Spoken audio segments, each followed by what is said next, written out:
What's going on, Brogue Squadron? I'm your bro host, Daniel Miller. And I'm Chris Rhines, and we are the fuel to kickstart your Star Wars Comics Week right now hyperspace with a quick shot of BROAXIUM. And on shelves today, we have Star Wars Adventures number 4, written by Michael Morici and Jordan Clark. Also, we have Doctor Aphra, issue number 8 by Allison Wong and Mink-Yu Jung. So, you might want to buckle up, baby. And let's punch it. I watch Star Wars just to see Yoda.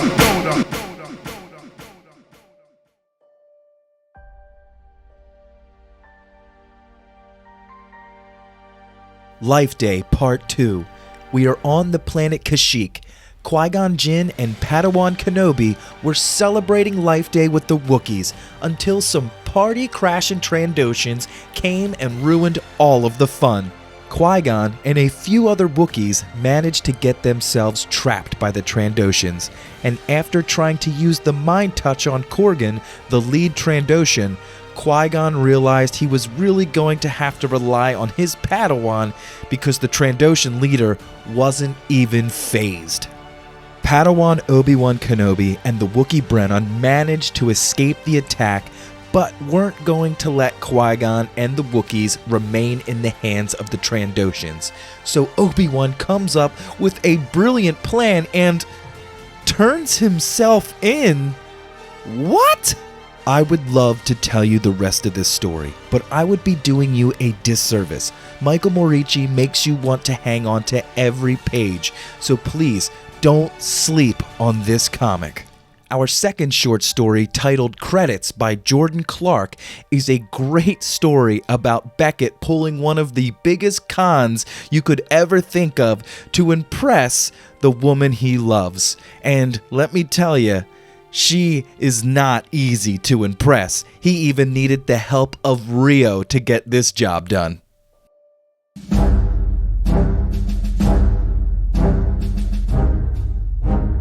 Dr. Aphra's been hired by Lady Domina to steal some experimental, possibly nihil, hyperdrive tech, and the good doctors brought Sinistaros in to help get the job done.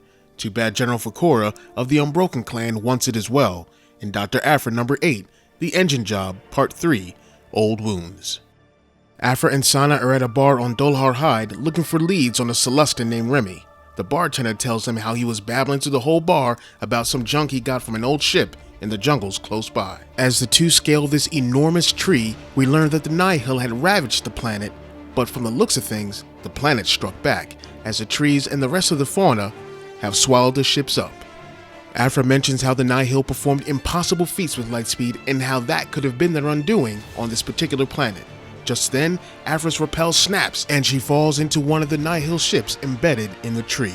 Back on Cancel Bight, Lucky has his target in his sights, takes the shot, and clears his brother's debt. Hopefully.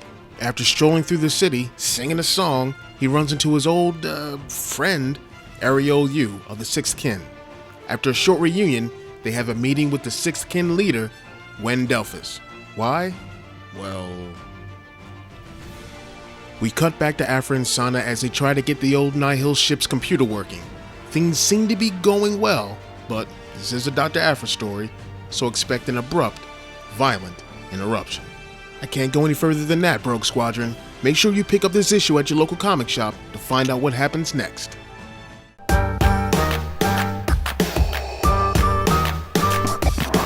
And thanks again for joining us for another quick shot of BROAXIUM.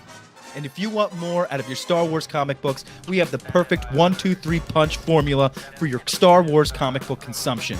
Number 1, watch your Star Wars comic preview with a quick shot of BROAXIUM. Number 2, read those Star Wars comics. And number 3, if you want an in-depth review and discussion on that week's comics, listen to the Star Wars Splash Page podcast. Their link will be in the description below. And live this Saturday, your bro hosts are going back to the Banthaverse for Blue Bantha Milk Company's AI-written script for Solo 2. It's going to be an awesome table read with some of the best Star Wars YouTubers around. It's going to be a great time. We hope to see each and every one of you there. You cannot miss this one. So, may the Force be with you. Always.